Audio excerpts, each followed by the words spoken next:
Buenos días, mi nombre es César Mena, soy estudiante del Politécnico Santiago Mariño, Extensión Barinas. Actualmente estoy cursando la carrera de Ingeniería de Sistemas y hoy vengo a hacer una pequeña exposición sobre lo que son las bases de datos.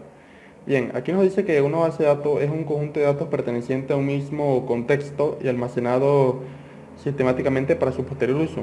Nos dice que en este sentido una biblioteca puede considerarse una base de datos compuesta en su mayoría por documentos y textos impresos en papel e indexados para su consulta. Nos dice que las bases de datos son el producto de la necesidad humana de almacenar la información, es decir, de preservarla contra el tiempo y el deterioro para poder acudir a ella posteriormente. Nos dice que la aparición de la electrónica y la computación brindó el elemento digital indispensable para almacenar enormes cantidades de datos en espacios físicos limitados, gracias a su conversión en señales eléctricas o magnéticas. Nos dice que las bases de datos nos permiten ahorrar espacio, agilizar las consultas y se puede almacenar mucha más información. Bien, ¿cuáles son sus características? Nos dice que las bases de datos tienen una gran independencia física y lógica, garantizan la integridad de los datos, son sistemas de almacenamiento que contribuyen a reducir la redundancia del mismo, es habitual que puedan acceder a ellas múltiples usuarios, permiten realizar consultas complejas de diferentes tipos de datos, el acceso a los datos es seguro y se pueden hacer copias de seguridad y recuperar los datos, y también nos dice que se accede a la información a través de un lenguaje concreto. Bien, en cuanto a su aplicación, nos dice que la base de datos forma una parte esencial de casi todas las empresas y organizaciones actuales. Por ejemplo, en los bancos para información de los clientes, cuentas, préstamos, transacciones bancarias, para compras con tarjeta de crédito, generación mensual de pagos, crédito, etc. Nos dice que las líneas aéreas también, por ejemplo, para reservas, información de la planificación en las escuelas, para información de los estudiantes, matrículas de las asignaturas y cursos, en las finanzas para almacenar información sobre grandes empresas, ventas y compras de documentos formales financieros como bolsa y bonos, en las ventas para información de clientes, productos y compras, en la producción para la gestión de cadena de producción y para el seguimiento de la producción de elementos en las factorías, inventarios de elementos en almacenes y pedidos de elementos, en recursos humanos para información sobre los empleados, salarios, impuestos y beneficios y para la generación de las nóminas. En el área de las telecomunicaciones para guardar un registro de las llamadas realizadas, generación mensual de facturas, manteniendo el saldo de las tarjetas telefónicas de prepago y almacenar información sobre las redes de telecomunicación. En cuanto a sus tipos, bien, podemos ver que lo más habitual es clasificarlas según el modelo, su contenido o la variabilidad de los datos que incluyen. Aquí nos dice que tenemos las relacionales, que son bases de datos, son una de las más frecuentes por su flexibilidad y facilidad de uso. Nos dice que se accede a la información mediante consultas que permiten acceder de forma ágil y flexible al dato y se suele emplear el lenguaje SQL. Están las distribuidas, que las bases de datos distribuidas nos dice que consisten en bases de datos establecidas en diferentes lugares y conectadas por una red. Nos dice que en las no SQL, que son bases de datos que no usan el lenguaje SQL o que solo lo usan como apoyo pero no como consulta. Nos dice que están las orientadas a objetos, que están enfocadas al almacenamiento de objetos completos, incluyendo su estado y su comportamiento. Están las bases de datos multidimensionales, que son similares a las relacionales, pero se suele usar para el desarrollo de aplicaciones muy específicas. También tenemos las documentales, que están pensadas para indexar textos completos y por tanto han de estar preparadas para almacenar una gran cantidad de información. Están las deductivas, que se asientan sobre la lógica matemática y son capaces de hacer deducciones basadas en hechos o reglas establecidas. Gracias a ello se permiten establecer relaciones indirectas entre diferentes tipos de datos y solventar algunas de las limitaciones de las bases de datos relacionales. También tenemos las transaccionales, que se emplean para enviar y recibir datos a una gran velocidad.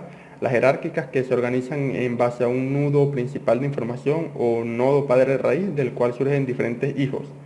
Nos dice que es un sistema que organiza los datos de forma jerárquica en forma de árbol invertido.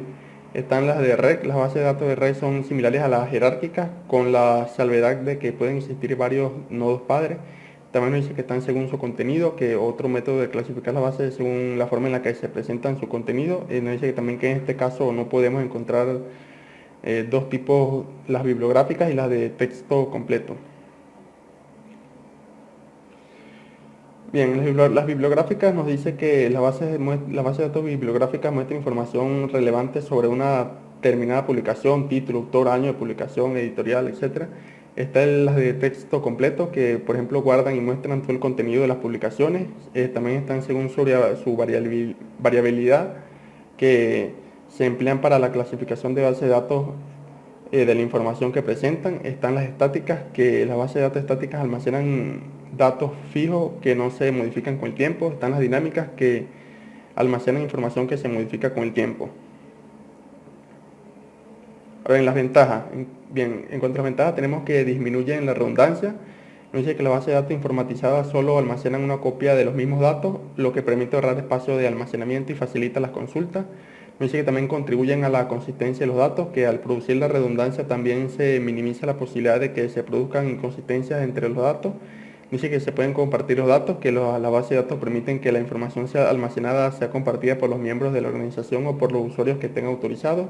Dice que favorecen la integridad de los datos, que la información almacenada tiene mayor validez y consistencia gracias a la aplicación de las reglas y restricciones definidas en el sistema de gestión de base de datos y que no se pueden violar.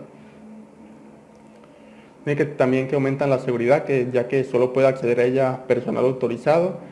Analizan las consultas, ya que el acceso a los datos es más rápido y eficaz gracias al uso del lenguaje de consulta. Nos dice que aumentan la productividad, que permiten ahorrar tiempo tanto a los programadores como a los usuarios que realizan las consultas.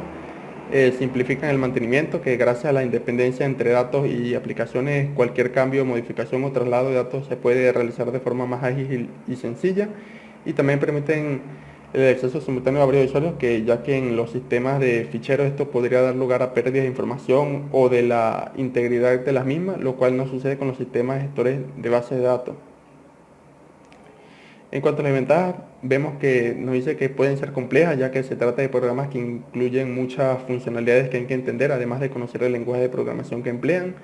Nos dice que supone un coste añadido, ya que en función de la cantidad de datos que se vayan a almacenar es posible que sea necesario adquirir máquinas potentes y gran espacio de almacenamiento. Nos dice que también pueden tener fallos, ya que las bases de datos no son infalibles y son vulnerables a los fallos de seguridad. Esto puede ser especialmente grave en el caso de que toda la información esté centralizada en el sistema de gestión de base de datos, lo cual podría poner en riesgo todo el sistema.